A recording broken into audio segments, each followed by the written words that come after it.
Kindly subscribe to our YouTube channel, see how to. Click on the subscribe button below and also click on the bell beside this. This will notify you once we drop a new video. Thank you.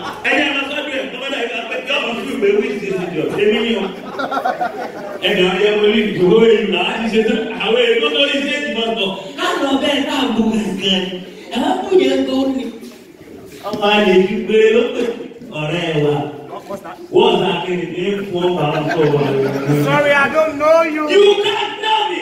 When I'm with the mic, I am the king. When you're not with the mic, you are the fan. Chairman, I don't know you. I live on my life in Belgium.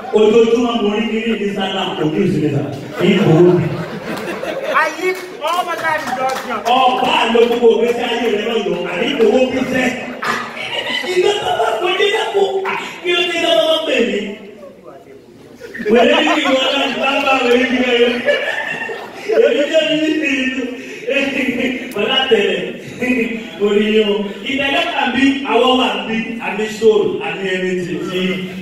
Actually, I am not going to be starting the program. We still have many upcoming.